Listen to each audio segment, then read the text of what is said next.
On an ordinary afternoon, a teenage girl walked home from school. She followed the same route she had taken hundreds of times before. She never arrived. No one heard screams. No one saw a struggle. No one noticed anything unusual.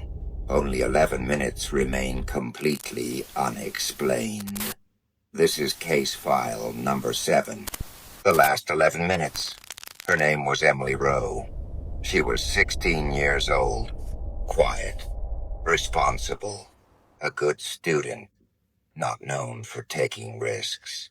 Emily lived in a small suburban town, the kind of place where people recognize each other at grocery stores, where neighbors wave instead of locking their doors, where parents believe their children are safe walking home. Alone. Nothing in Emily's life suggested danger. She had no history of running away. No secret relationships, no conflicts, no warning signs. Which is why what happened next still haunts this town.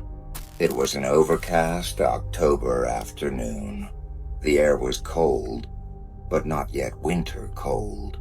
School ended at 4 p.m. At exactly 4:03 p.m., Emily left the building. She sent a short message to her mother. Going home, that message would become the last confirmed communication she ever sent. Emily's walk home usually took 11 minutes. From school, through a small public park, then down a quiet residential street.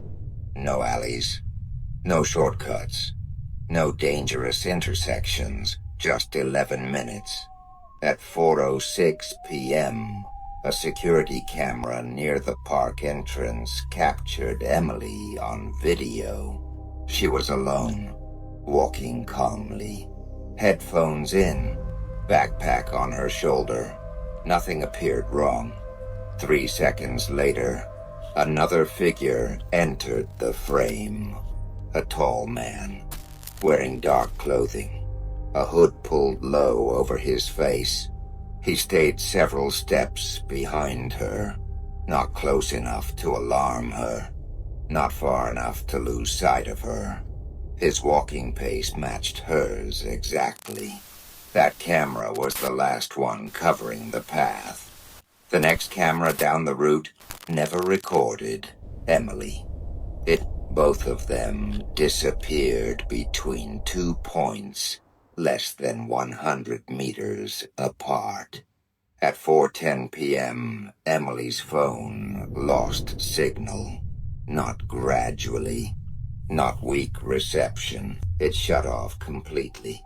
When her mother tried calling minutes later, the phone rang once, then went silent. That timestamp, 4:10 p.m., became the official moment investigators believe Emily vanished.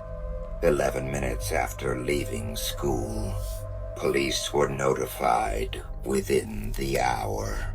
Search teams arrived quickly.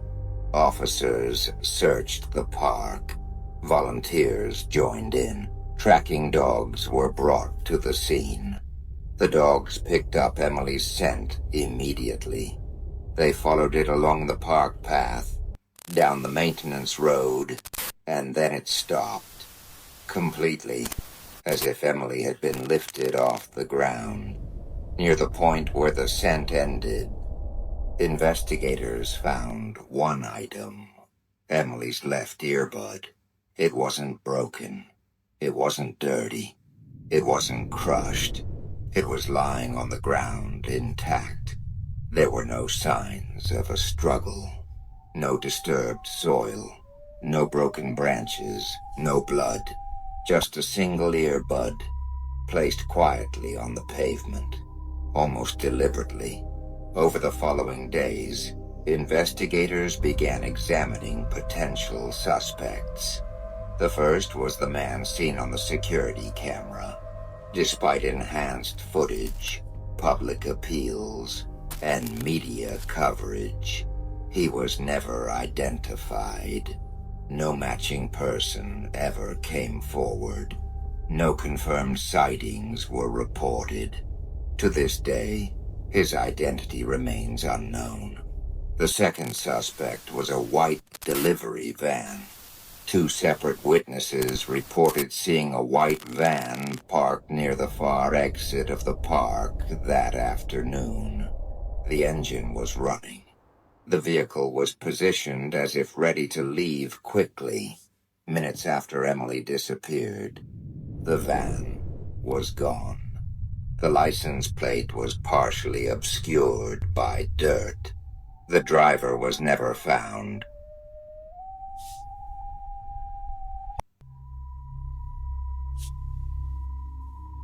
The third suspect was someone far closer. A family acquaintance. Someone Emily knew. Someone she would not have feared.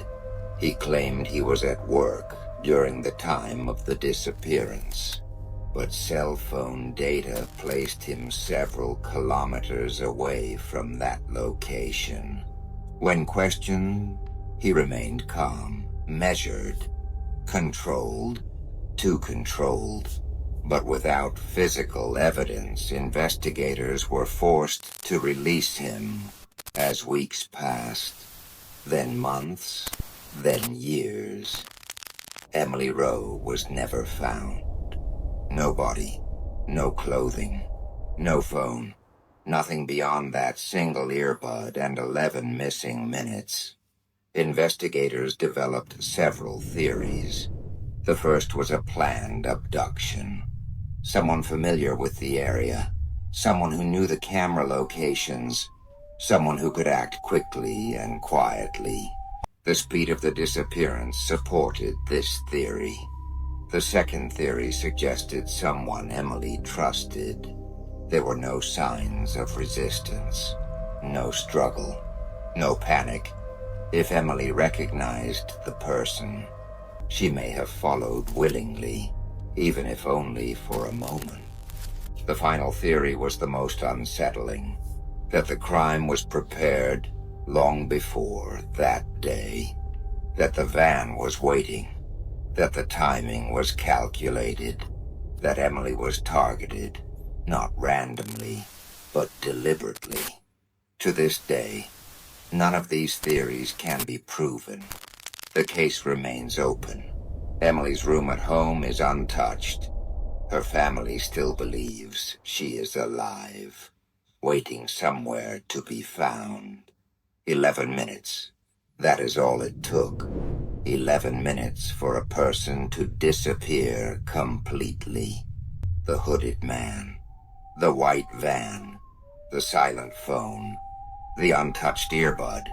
Somewhere inside those details lies the truth. What do you believe happened to Emily Rowe? Was this a planned abduction? A trusted face? Or something even darker? Share your theory in the comments. This is Silent Truth Archive, where silence reveals the truth.